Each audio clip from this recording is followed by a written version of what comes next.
Hey there again, it's Dusty Thunder with another AITA story for you. This one is, am I the ascon for holding a grudge against my dad who took my step-siblings to Paris, but not me? A few weeks ago, I learned from my stepbrother's TikTok that my dad, stepmom, and two brothers are in Paris. I was staying with my mom at the time. I'm female 16 and would have loved to be there, but they didn't even tell me they were going. I immediately sent a text to my dad asking if they're enjoying their time in Paris, and despite reading it, he didn't reply until late that night. Then he tried to play dumb and said it's great and he wished I could be there. Yeah, me too. So I replied that he could have taken me and he said it wasn't possible and we'll talk about it later. So when they returned, I told them that I'm hurt that they didn't take me. My dad took me aside and told me that their finances are very tight. This vacation was a gift from stepmom's parents and that they only bought it for my dad, their daughter, and their own grandchildren and not me. Oh no! No.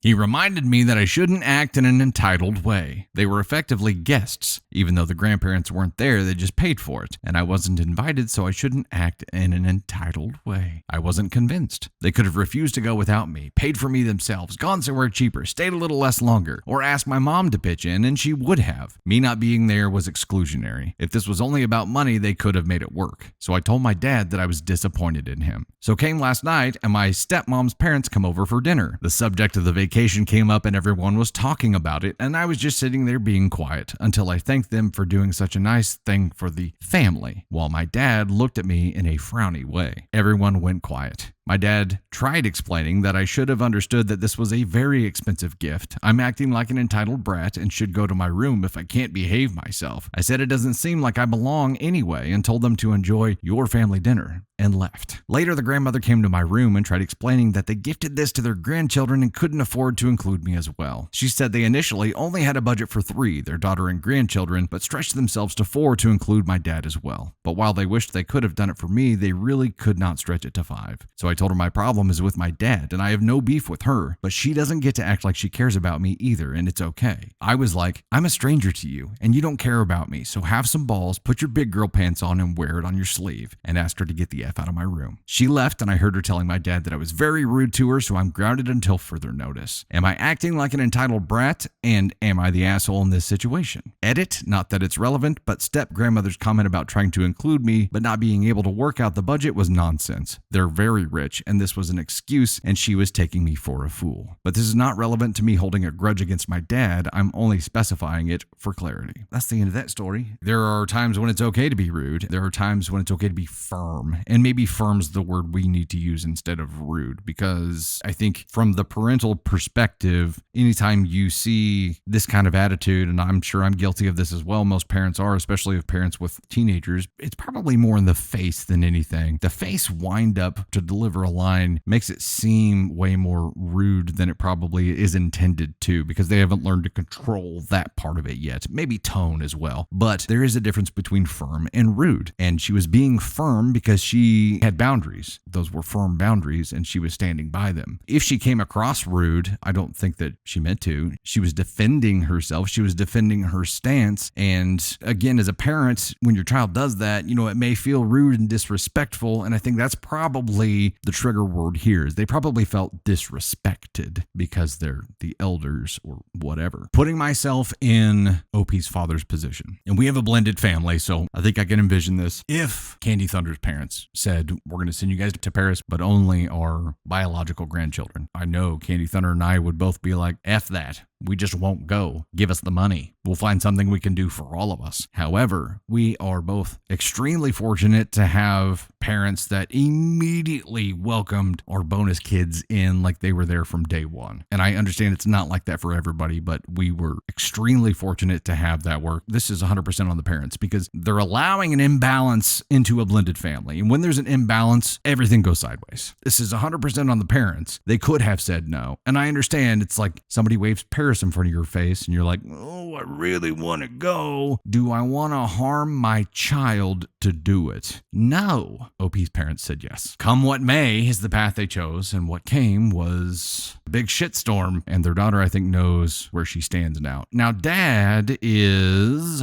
that's her bio dad. Dang.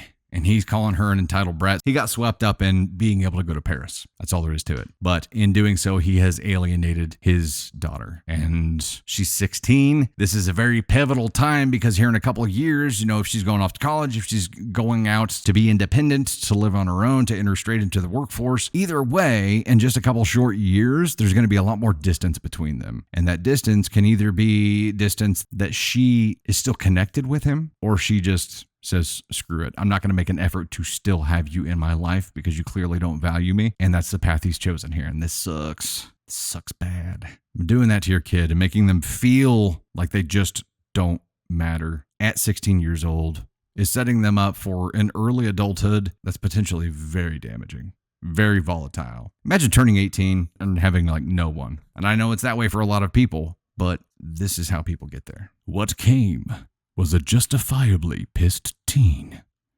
Hell hath no fury. This would suck. So OP here, who is the 16-year-old girl, no, you are not the asshole for holding a grudge against your dad who took his step-siblings to Paris, but not you. He should have said no and hid it from you. Ugh. You know why? Because he knew it was wrong.